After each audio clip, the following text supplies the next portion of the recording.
Hello and a very warm welcome. You're watching Gravitas with me, Molly Gambhir. Let's get started.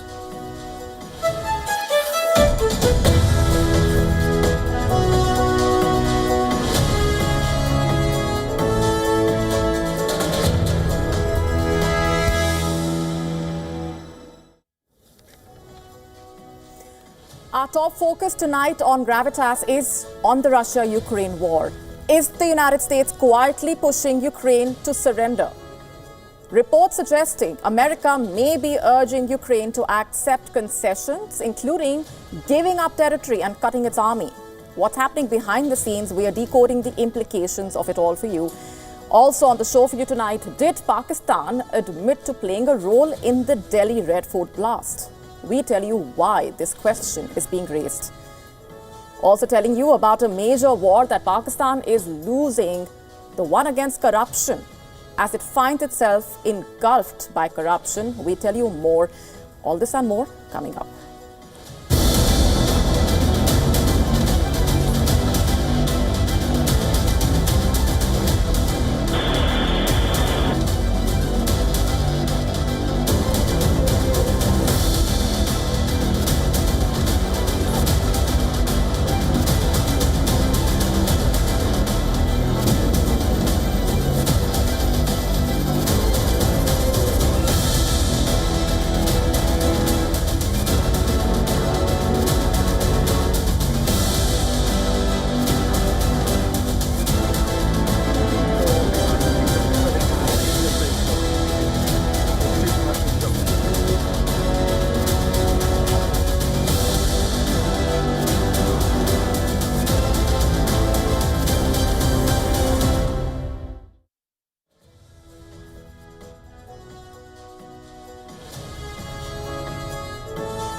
Is the United States quietly pushing Ukraine towards a deal that looks like surrender to Vladimir Putin? According to multiple Western media reports, Washington is nudging Kyiv towards what have been described as painful concessions. A draft plan is allegedly being developed that would require Ukraine to give up territory, downsize its military, and relinquish its dreams for long-range weapons. If true, the proposal aligns closely with long-standing Russian demands for peace talks. And this comes at a moment when Ukraine has just suffered one of the deadliest attacks on civilians in months. And given Ukraine's consistent refusal to cede territory, which Kyiv has always framed as outright capitulation, the big question really is over whether Kyiv would agree to such terms today. And here's what is known so far. Let's just break this down for you bit by bit. According to news agency AFP, the new US peace proposal would basically see Kyiv ceding land and more than halving its army. The draft US peace proposal provides for recognition of Crimea and other regions that the Russians have taken, and the reduction of the army to 400,000 personnel. It would also see Ukraine giving up all long-range weapons. It's not clear whether this is really what US President Donald Trump wants or what his team wants. And it's also unclear what Russia was supposed to do in return. At the same time, US Army Secretary arrived in Kyiv, leading a high-profile Pentagon delegation to meet the Ukrainian officials and find ways to settle the conflict. And this is according to US broadcaster CBS News that said, citing the US military, that Driscoll met the Ukrainian defense minister on Wednesday. Ukraine's top military commander said reportedly that he held a productive meeting with the US delegation. In social media posts, he said, and I'm quoting, "I once again stressed that reinforcing the protection of Ukraine's airspace, expanding our long-range strike capabilities against enemy military targets and maintaining and stabilizing the front line will undermine the offensive potential of the adversary," quote unquote. American media outlet Axios earlier reported Moscow and Washington had been working on a secret plan to end the almost 4-year war. The Kremlin declined to comment on the report, later saying there was nothing new in the peace settlement progress. And amid reports of the US proposal, the Kremlin said on Thursday that any peace plan for Ukraine would have to eliminate the root causes of the conflict and that though there were contacts with the United States, there were currently no negotiations with Washington on such a plan. And when asked if Putin had been briefed on the reported 28-point peace plan, the Kremlin spokesperson said, "I have nothing to add to what I have already said. A settlement must lead to the elimination of the root causes of this conflict." Quote unquote. That's quite a statement. Remember, Russia currently occupies around a fifth of Ukrainian territory, much of it ravaged by fighting. Reports of this surprise peace initiative also coming as Russian missiles hit Ternopil. We've been telling you about this, far from the front line, in one of the deadliest attacks on western Ukraine since the war started. Meanwhile, visuals from Ternopil showing dozens of rescuers searching through the rubble after cruise missiles slammed into apartment blocks using cranes to reach the destroyed building. The city officials reported the fires had caused chlorine levels in the air to spike to 6 times the norm and called on Ternopil's 200,000 residents to stay home and close their windows. Ukraine's emergency service has said that 26 people, including 3 children, were killed, and another 92 people were injured. The UN human rights chief has said he was appalled by the number of civilian casualties in the attack. The Ukrainian foreign minister, meanwhile, said, quoting, "This is how Russia's peace plans look in reality." In fact, the strike on Ternopil came as Russia batters Ukraine's energy grid ahead of winter, and with Kyiv's stretched troops under pressure on the front line, the Ukrainian president's efforts to re-engage US President Donald Trump's administration in the peace process during a visit to Turkey also fell flat after Trump's envoy Steve Witkoff, who was thought to be joining him, did not make that trip. And there were no Russian officials present, reportedly. The Turkish president, meanwhile, urged the warring sides to join the talks in Istanbul, where 3 rounds of negotiations this year have yielded only prisoner exchanges and the repatriation of the killed soldiers' bodies. Zelensky has said he wanted to resume the prisoners of war swaps with Russia by the end of the year. But then Ukraine's main hope really is that Washington can push Russia to the negotiating table, including by imposing sanctions. On the battlefield, Russian troops are making slow but steady advances, Moscow insisting it will carry on fighting if Ukraine does not cave to its demands. And so all eyes are on Ukraine and how it reacts to the US peace proposal should the reports turn out to be true.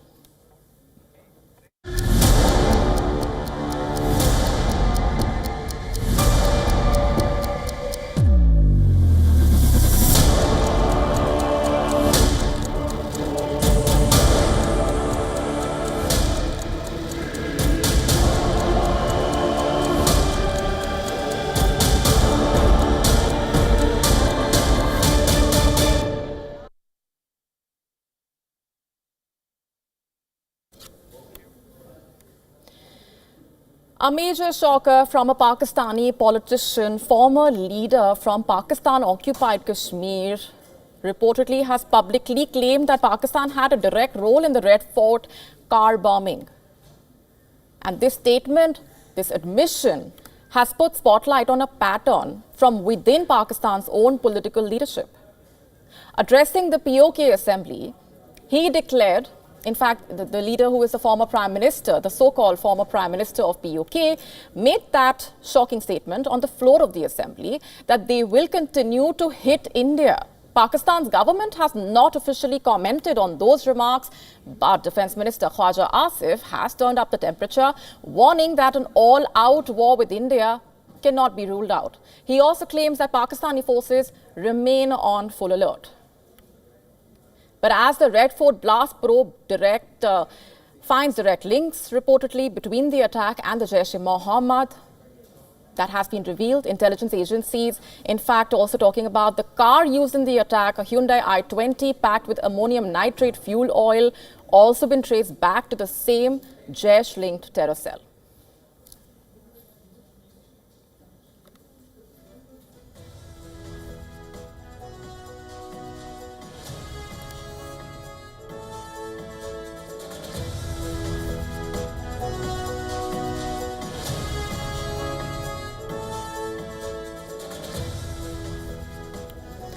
In April this year, Pakistan's Defence Minister Khwaja Asif told Sky News that Pakistan had been doing terror-related dirty work for 3 decades. But you do admit, sir, that Pakistan has had a long history of backing and supporting and training and funding these terrorist organizations. We have been doing this dirty work for the United States for about 3 decades, and West, including Britain.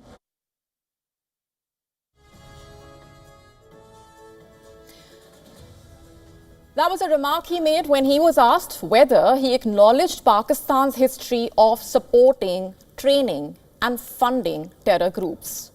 Now, these two statements separated by months, but then they are identical in the implication. And once again, putting Pakistan in the dock, they raise critical questions about state knowledge and state responsibility in operations involving terror networks. And India has always maintained that the operation is in a pause state and not fully terminated, with the Prime Minister of India having warned repeatedly that any future act of terror would be treated as an act of war. The Pahalgam terror attack, when Pakistan-based terrorists targeted Hindu tourists, killing 26 people in cold blood after asking for their religion. And in response, on May 7, India launched precise strikes under Operation Sindoor, targeting terror infrastructure across Pakistan and Pakistan-occupied Kashmir. And Pakistan, in retaliation, attempted attacks on Indian military bases. India responded firmly to those provocations, demonstrating the readiness and the resolve of the armed forces. And the hostilities were finally ceased following the talks between the Directors General of Military Operations from both sides, resulting in that agreement to halt the military actions.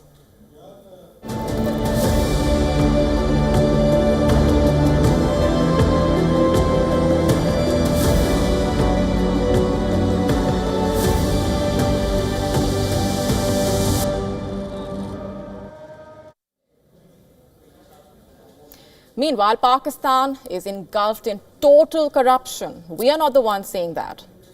The true nature of Pakistani economy has been exposed by the International Monetary Fund, the IMF. In a blistering assessment, the IMF says corruption in Pakistan is persistent and corrosive, and it exists at every level of the government. According to the global lender, Pakistan recovered 5.3 trillion worth of corruption-linked assets in just 2 years. And even that, the IMF says, is only a fraction of the actual damage that corruption is causing to the country's economy. You heard that right. After delaying it for nearly 3 months, Pakistan's finance ministry has finally released the IMF's governance and corruption diagnostics report. They had to because it was a condition for the IMF board to meet and approve the next 2 loan batches worth $1.2 billion. The 5.3 trillion rupees figure covering recoveries from January 2023 to December 2024. But the IMF is clear here. There is no reliable way to actually measure the full scale of corruption in Pakistan. And the recovery numbers only give a glimpse of the actual cost. Simply put, Pakistan's economy is bleeding, not just from mismanagement or external shocks, but from a corrosive system of corruption that has become so embedded in the country's political and economic fabric. The big picture is far worse here. The IMF says Pakistan is losing up to 6.5% of its GDP every year to this corruption, elite capture, and a justice system that cannot or will not hold the powerful accountable. Assets recovered by Pakistan's apex anti-corruption agency, the IMF says, are just one small indicator of how deep corruption actually runs. The IMF projecting that Pakistan could increase its GDP by 5 to 6.5% in just 5 years if it simply pushed through basic governance reforms. But will Islamabad listen is the immediate question, because history says otherwise. Just to put that into perspective, Pakistan has gone to the IMF 24 times since 1958, making it one of the IMF's most frequent borrowers. Be it Pakistan's military, the military governments or civilian governments, almost every administration has ended up at the IMF's door.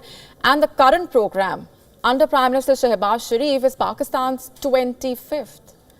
Now just consider this. Right after independence, Muhammad Ali Jinnah warned in 1947 that corruption was a poison that must be eradicated. 70 years later, the IMF says that the same poison is still weakening Pakistan, draining public funds, distorting markets, eroding trust, and driving investors away. The IMF's report pulls no punches. It criticizes successive governments and military rulers for enabling elite capture. One example it cites is the PTI government's 2019 decision to allow sugar exports, a policy that benefited powerful lobbies at the expense of the public. The report noting how ordinary Pakistanis have to routinely pay officials just to access basic services. And at the top, policies are shaped by economic and political elites using public authority to enrich themselves. The IMF fielded 2 missions to Pakistan to study corruption and governance, and their findings on the justice system are damning. They warn that judicial independence is compromised, and recent changes to the appointment process for Supreme Court judges raise serious concerns about political influence and the rule of law. The IMF highlights critical risk areas: opaque public procurement, weak budget controls, mismanaged state-owned companies, a compromised judiciary, sluggish, outdated institutions that allow corruption to flourish. The IMF has now laid out a 15-point reform plan. It demands transparency, merit-based appointments, and tighter financial controls. But then Pakistan has already fallen behind. The government failed to publish a required action plan, and key agency appointments were delayed. This is not just a moral argument, of course. The IMF says corruption is a macroeconomic threat. It is discouraging investment, it's undermining public trust, and it's also stopping the country from achieving long-term growth. But then if Pakistan wants to actually escape that cycle of endless bailouts, according to the IMF, it must confront corruption head-on, not just target a few individuals, but actually rebuild its institutions from the ground up. Only then can Pakistan actually break the pattern that it has been seeing for decades.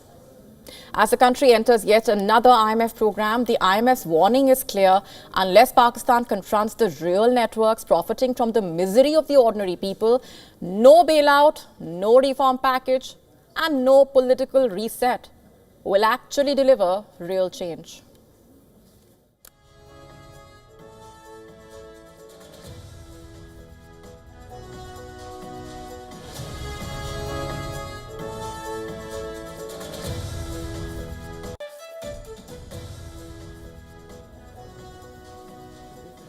On to India's Bengaluru now. A group of 5 to 6 men dressed as Reserve Bank of India officials executed a heist in just under 30 minutes. They made off with nearly 7 crore rupees from an armored cash van. The van on a routine city transfer was forced to stop when a hatchback cut it off. 3 men jumped out of it and posed as central bank officials investigating the cash logistics company.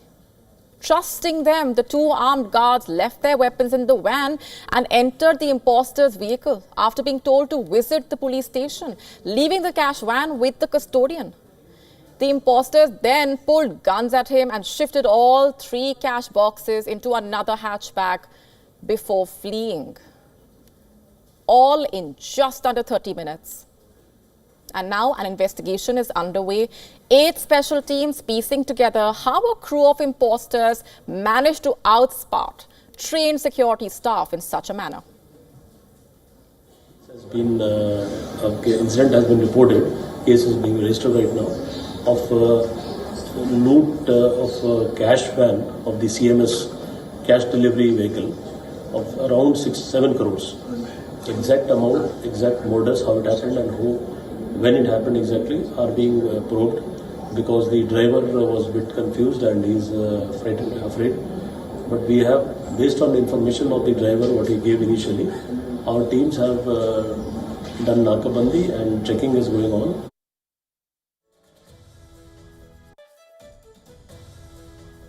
And before we go on any further, a quick look at what else is lined up for you on the show tonight. We are telling you how Israel is intensifying the South Lebanon strikes and the larger messaging at play. Also, a special report on how Indian agencies are cracking down against criminals around the world.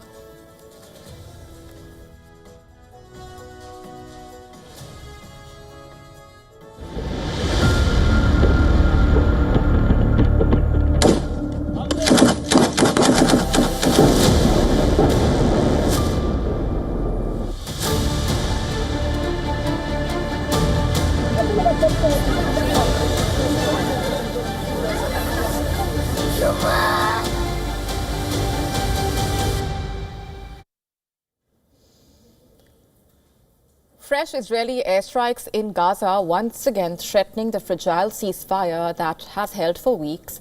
Gaza health authorities saying 4 people were killed early Thursday after Israeli jets hit areas east of Khan Yunis. Among the dead were 3 members of one family, including a 1-year-old girl. Another person was killed in a separate strike in Abbasan al-Kabira. Reports saying artillery fire continued through the morning. Order change kar rahi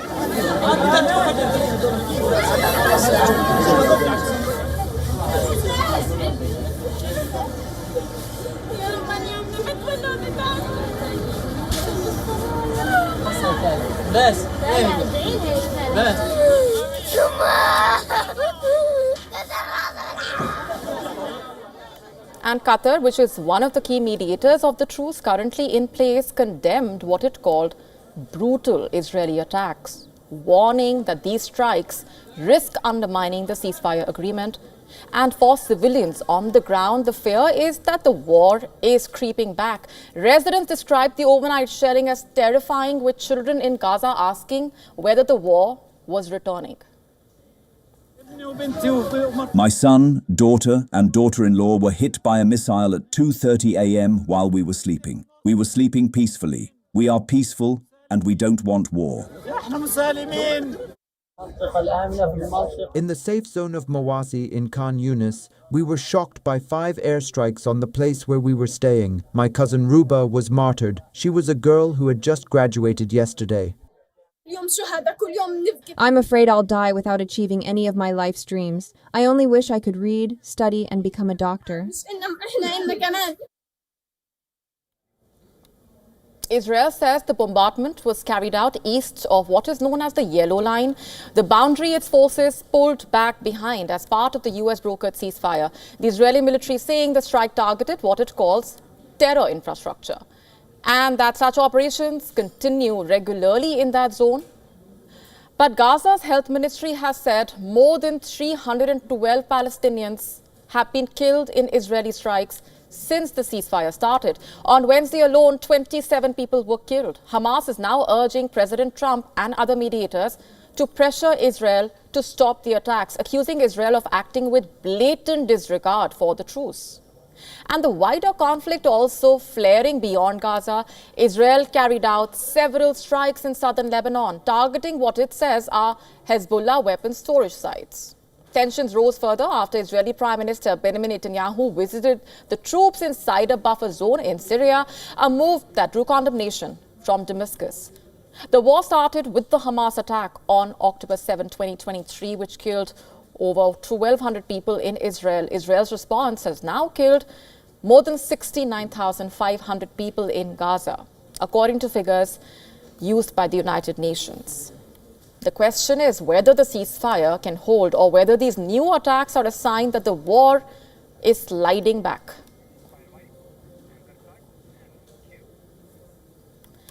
Britain stands exposed, unshielded, and standing in the open. A new defense review warning the UK cannot fight a modern war, not even defend its own skies. Missiles are evolving, threats are rising, and Britain is nowhere near ready.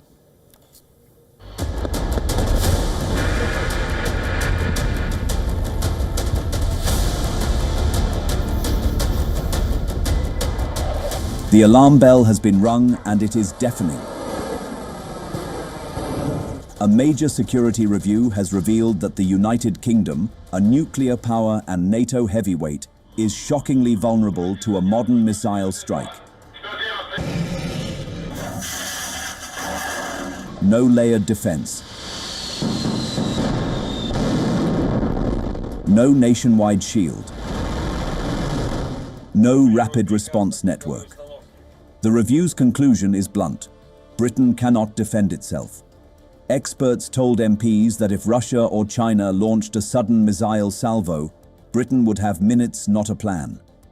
Its air defense capability is thin, outdated, and dangerously scattered. Report published by UK MPs on the Parliamentary Defence Committee details that how UK can be under multi-pronged attack.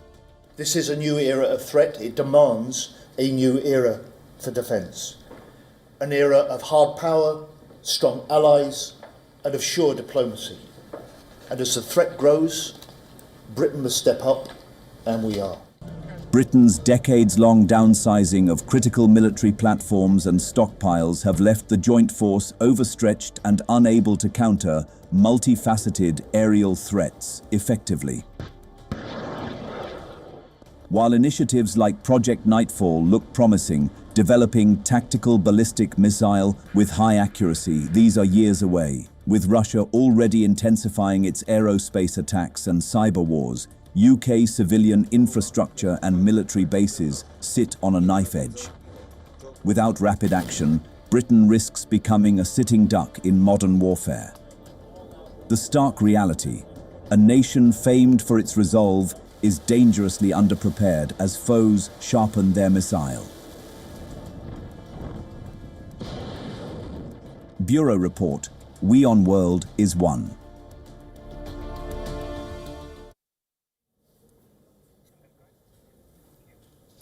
China has stepped up its economic war against Japan, intensifying the tensions between Asia's two biggest economies. The latest row was triggered by Japan's new Prime Minister, who recently warned that any Chinese military move against Taiwan could constitute an existential crisis for Japan and justifying a potential military response. China, which claims Taiwan as its own territory, responded with fury. Its warning. In fact, Beijing says Tokyo could face a severe blow, called it aggression against national reunification. That's what it calls it. Beijing also advised Chinese citizens to avoid traveling to Japan. It will deal a blow to Japan's tourism industry, to say the least. China took aim at Japan's seafood exports, sending strong signals that Tokyo is on the defensive in this economic standoff. Let me stress that Japanese Prime Minister Sanai Takaichi's erroneous remarks concerning China have aroused strong public outrage among the Chinese people. Japan cannot expect to damage Chinese sentiment while seeking benefits at the same time. This is not the right way to deal with China. We urge Japan to immediately correct its wrongdoings. China has said that a trilateral meeting of the culture ministers with Japan and South Korea, which was scheduled for this month, is tough, given the escalating diplomatic dispute with Tokyo over Taiwan. The Japanese leader's blatant and extremely wrong remarks on Taiwan have hurt the feelings of the Chinese people, challenged the post-war international order, and undermined the foundation and atmosphere for trilateral cooperation among China, Japan, and South Korea, making it impossible to hold relevant China-Japan-South Korea meetings. The economic tensions come as Japan remains the most important U.S. ally in Asia. It hosts about 54,000 American troops and provides a strategic base for U.S. military operations in the region. The dispute has also sparked anti-Prime Minister protests in South Korea. Civil groups, which include Justice Memory Solidarity and the Progressive Party of the Republic of Korea, held a rally outside the Japanese embassy in Seoul. They condemned Takaichi's remarks and also warned that they threaten peace across the region. Japanese Prime Minister Takaichi's recent statements have intensified tensions in the surrounding area. I think to claim that another nation's territory directly affects one's own national security reflects an imperialistic mindset. With Takaichi's assumption of office as the Japanese Prime Minister, we hope that the Lee Jae-myung administration will not only focus on future ROK-Japan cooperation, but also address historical issues and play a significant role in resolving them. Takaichi's November 7 remarks claimed that a Taiwan contingency could be a survival-threatening situation for Japan, and it continues to draw strong outcry in China and now has sparked regional protests. With China stepping up to target tourism and seafood exports, Japan seems to be on the back foot and will continue to hurt if the standoff escalates further.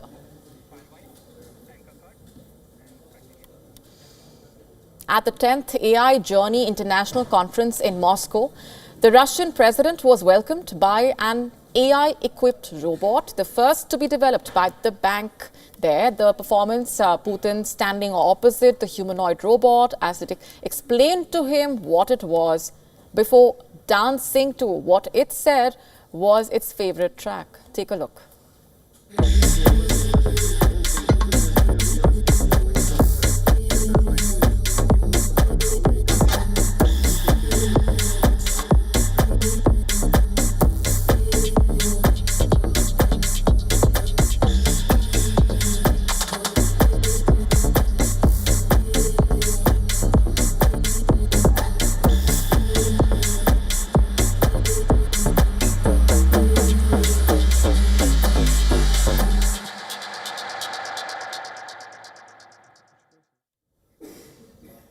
India is stepping up its global crackdown on fugitives and criminals, securing high-profile arrests and extraditions across multiple countries. In the latest, the National Investigation Agency, NIA, recently arrested Anmol Bishnoi, the younger brother of jailed gangster Lawrence Bishnoi, following his deportation from the United States. Anmol Bishnoi had been on the run since 2022 and is the 19th person charged in the NIA's terror gangster conspiracy case. Now, he is accused of helping his brother and designated terrorist Goldy Brar carry out terror activities between 2020 and 2023. And this comes months after another major extradition, that of Pakistan-born Chicago businessman Tahawar Rana, who is one of the key conspirators of the 26/11 Mumbai terror attacks. Rana was sentenced to 14 years in prison in 2013 and released in 2020 on health grounds. He was re-arrested following India's extradition request. A US court had approved his extradition in 2023. And in February this year, the final approval came from the Trump administration. India's crackdown is not limited to terror cases. In April, the Belgian authorities confirmed the arrest of Indian fugitive Mehul Choksi. He is wanted for his role in the multi-crore Punjab National Bank fraud case, with India filing an extradition request. Similarly, Britain's Crown Prosecution Service has inspected Delhi's Tihar jail. The government's focus is on pushing harder to bring back fugitives, such as Vijay Mallya, Nirav Modi. Liquor baron Vijay Mallya, remember, is facing proceedings over alleged loan defaults. He stands accused in that bank loan default case amounting to more than $1.02 billion. Nirav Modi, arrested in the UK in March 2019, the prime accused in the $1.56 billion Punjab National Bank fraud case that involves fake letters of undertaking. He was declared a fugitive economic offender by India in 2019. And his extradition has been approved by the UK High Court. An ED case under the PMLA, including asset seizures, was filed against him and his uncle, Mehul Choksi, in 2018. Officials saying the CBI has successfully facilitated the return of 134 fugitives from abroad in the last 5 years. It is almost double the number repatriated over the entire decade between 2010 and 2019. Coordinating closely with Interpol as well as state and central enforcement agencies, 23 fugitives brought back just this year.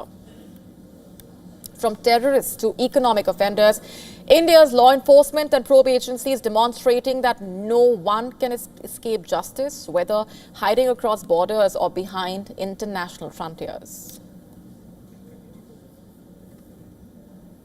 Tibetans in exile welcomed the Grammy nomination earned by their spiritual leader, the Dalai Lama, earned his first Grammy nomination.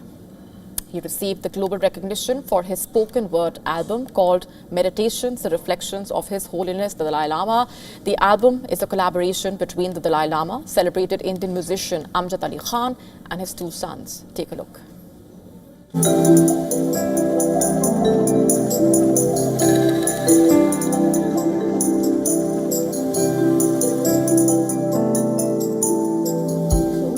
say that this would certainly ensure a new set of audiences, especially in music and art, to recognize his words, the wisdom that he's been sharing, and the human values of love, compassion, and oneness that he's been propagating and trying to spread across the world.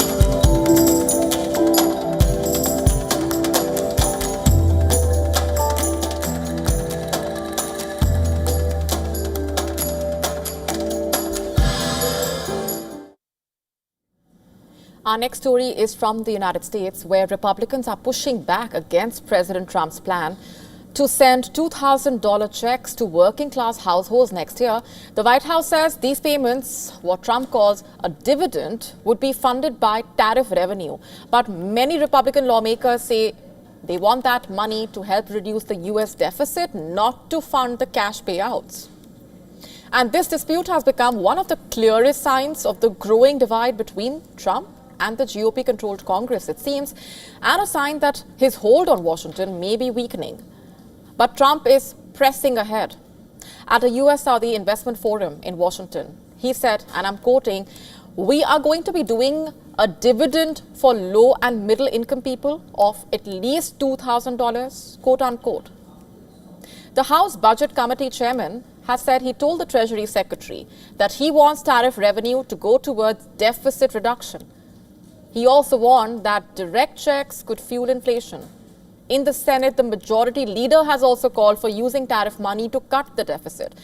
Various senators, Rand Paul, Ron Johnson, are also firmly against the payouts, while others, including Shelley Moore, have raised concerns as well. The federal budget data showing the U.S. debt is still rising. The government recorded a $1.78 trillion deficit in the fiscal year through September, barely lower than the previous year. And while the White House admits it will likely need congressional approval to move ahead, officials are also looking at options to circumvent the Congress and send the checks anyway. A step that would raise serious questions about presidential powers and the role of the legislature. As for the timing, it is interesting to note that the plan is coming ahead of the midterm elections next year, and we know that Trump is facing pressure from his own voter base. With his popularity dipping in recent opinion polls, we've been telling you about this, Americans have blamed the Trump administration mainly on two issues: the rising cost of living and the state of the American economy. And as a result, in recent days, what we have seen is Trump is trying to walk back on some of the duties on food that cannot be produced in America, like coffee, bananas. Remember, originally Trump had said that there would be no exemptions for his sweeping tariffs. Meanwhile, the Democrats have also criticized the plan. California Democrat, meanwhile, has said Americans will be more worried about the higher prices the tariffs are causing than about getting a rebate check. Also, analysis by the non-partisan Committee for a Responsible Federal Budget showing Trump's dividend program would cost around $600 billion. That's already far more than the current tariff revenue. Tariffs have brought in about $195 billion reportedly this year and are expected to raise about $300 billion annually if unchanged. And then there is that big unknown over the U.S. Supreme Court also reviewing Trump's use of emergency powers to impose these tariffs, and if the court strikes them down. The CRFP says it could take 7 years just to fund the first round of payments.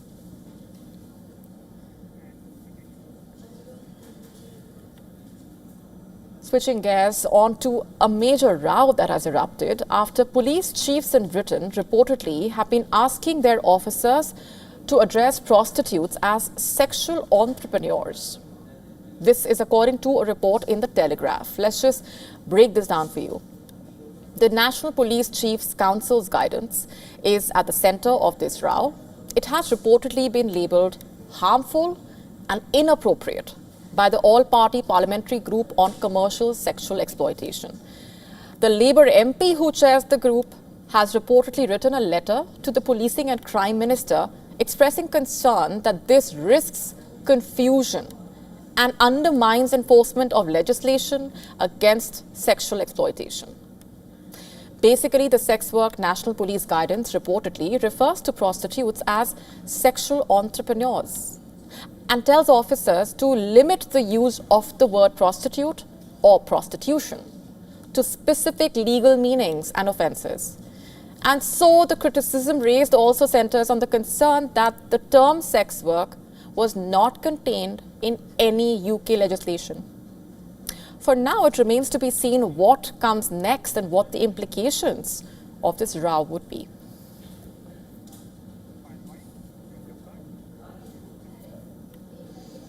Morgan Stanley has made one of its boldest calls on Indian stocks. The brokerage firm saying the Sensex could touch 107,000 by December 2026. Technical analysts are also predicting a move towards 90,000 by the end of this year. And this comes as Sensex is already close to its record high. What's driving this confidence is the immediate question. So here's the big picture. In its latest report, Morgan Stanley is saying India's market still has a long runway. The firm believes the underperformance in 2025 is temporary. It expects strong domestic demand, healthier corporate balance sheets, and steadier global conditions to support the next market cycle. Strategists at Morgan Stanley seeing a 30% chance of the Sensex reaching 107,000 points by December 2026. A 30% chance. In fact, the base case has the highest probability. It expects the index to rise towards 95,000 by the end of 2026. The outlook is built on better macro stability, a pickup in private capex, and an expected rebound in global trade. The firm also sees progress on India and US tariff issues, which could reduce volatility and also lift the market sentiment.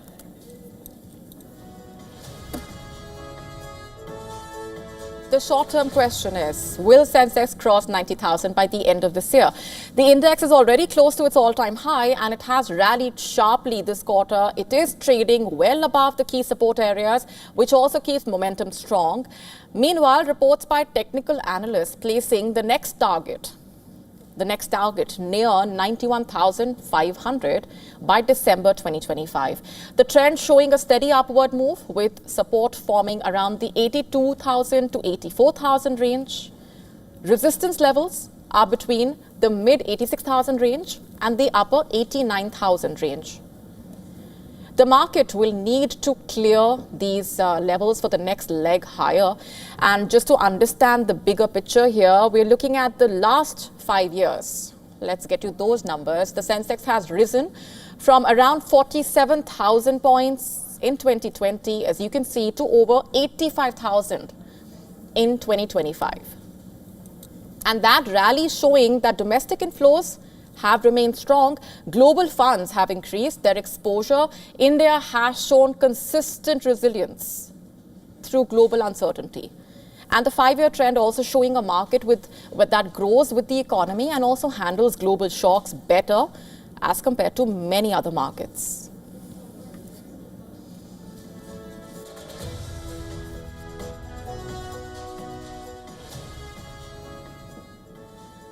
The world waited for the clearest look at our newest interstellar visitor. NASA promised sharp answers, delivered blurred shadows, and now netizens want to know what exactly is NASA hiding, if at all. Our next report decoding this for you.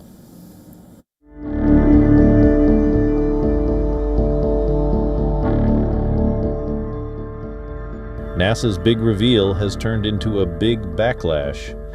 After weeks of hype, the agency finally released these images of 3I Atlas only for the world to see a smudged, blurry object drifting through space like a sensor bar slapped across the cosmos.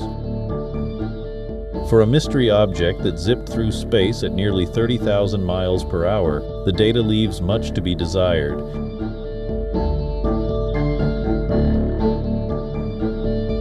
Quite possibly, we can't say this for sure, but the likelihood is it came from a solar system older than our own solar system itself, which gives me goosebumps to think about, frankly, because that means the 3I Atlas is not just a window into another solar system, it's a window into the deep past, and so deep in the past that it predates even the formation of our Earth and our Sun.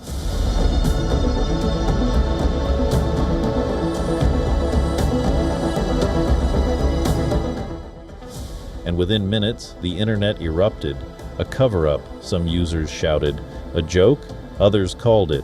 But behind the fury lies a deeper question. Why is an interstellar object still a mystery after coming this close to our solar system?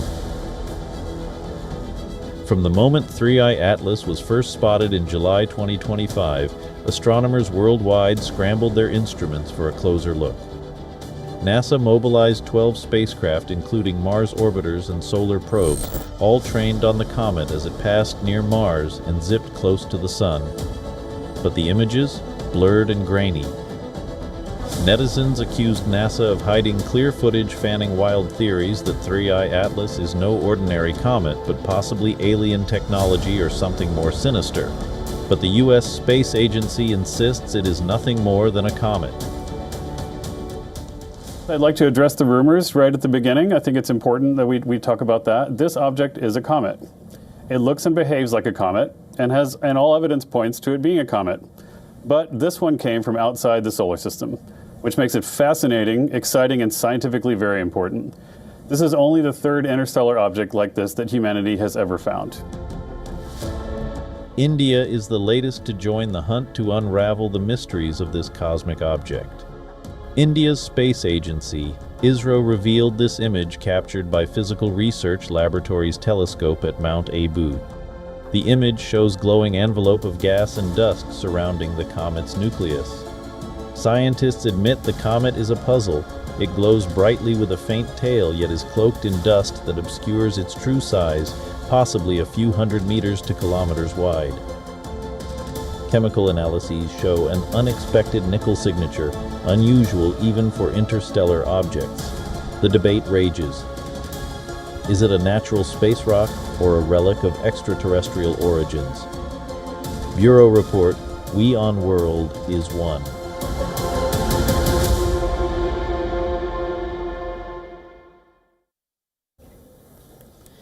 A major new exhibition has opened at London's Design Museum, bringing together more than 700 pieces from the filmmaker's distinctive cinematic universe. Take a look.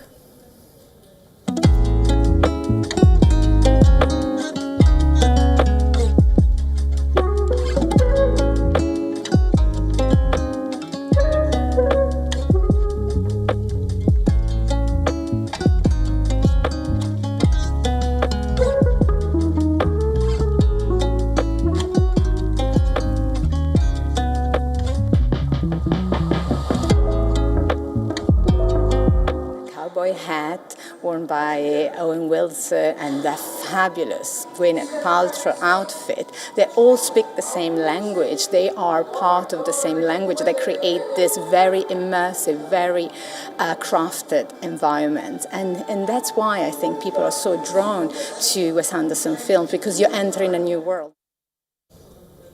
The human brain is the most complex organ known to man. Billions of neurons firing in a breathtaking symphony of thought and sensation, putting it all together. Now, cutting-edge technology has cracked open that mystery with a virtual brain, more detailed than ever before. Our next report taking you inside this giant leap, building the future of neuroscience, perhaps. Take a look. In a breakthrough that reads like science fiction, scientists have harnessed one of the world's fastest supercomputers to build the most realistic virtual brain ever, a digital replica of a mouse cortex. Neuron for neuron. This isn't just a model, it's a living, pulsing simulation that replicates how real brain cells fire, interact, and process information with astounding precision. Using Japan's flagship supercomputer Fugaku, capable of quadrillions of calculations per second. Researchers recreated nearly 10 million neurons with 26 billion synapses across 86 interconnected brain regions. The project blends raw computing power with detailed biological data from the Allen Institute, translating neuron shapes, electrical signals, and synaptic activity into a dynamic virtual brain. So now this is a technical milestone. It's a simulation of a very carefully, systematically constructed model of the whole mouse cortex at the a high level of resolution where we represent each of the approximately 10 million neurons in the cortex as a tree consisting of multiple electrical compartments. This virtual mouse cortex lets scientists simulate diseases like Alzheimer's and epilepsy, track how damage spreads in neural networks, and test treatments in a risk-free digital realm. Scientists now hope that someday we would have the computing power to create a virtual brain which is an exact replica. Ultimately, it would be fantastic to be able to run simulations at the level of the human brain with this level of detail that we have in this simulation. Currently, it's not feasible even at the largest supercomputer possible, or largest supercomputer available. But in the future, we believe that that should be possible. This virtual brain is now a shared intellectual weapon, ready to be deployed by researchers worldwide. The war against the mind's deadliest diseases has found its ultimate battlefield.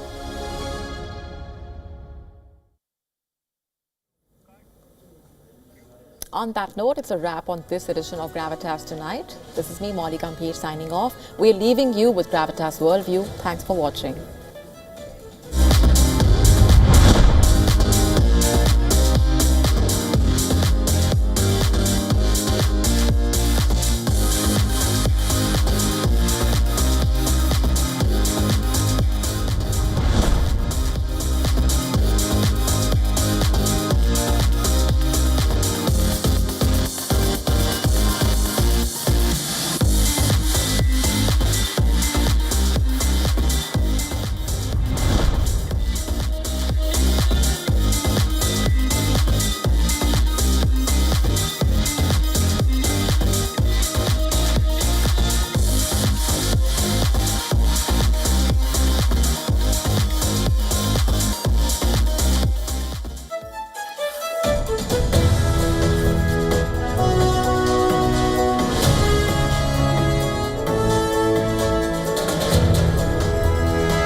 Rashtriya Swayamsevak Sangh.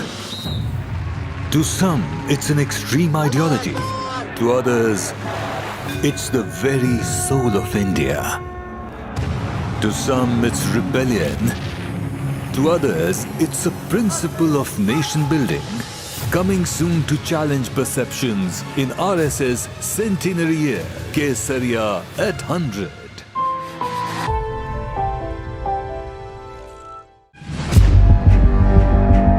Where darkness hides behind every corner. Where the truth is stranger than fiction.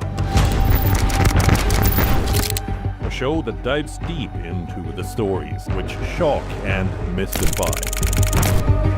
Unsolved murders. Psychopaths who defy explanation. International war crimes. And millions swindled in financial fraud. The victims, the accused, and the sinister plot. Crime is your front row seat to darkness.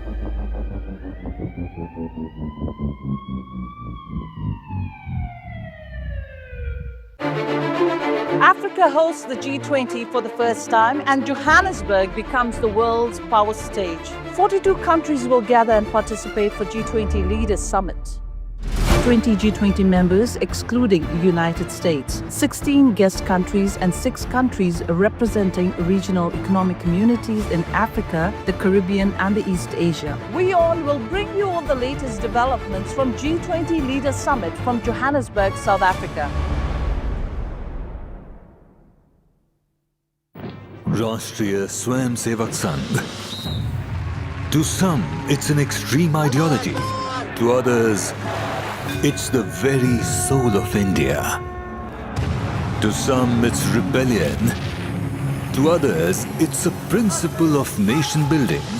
Coming soon to challenge perceptions in RSS Centenary Year, Kesariya at 100.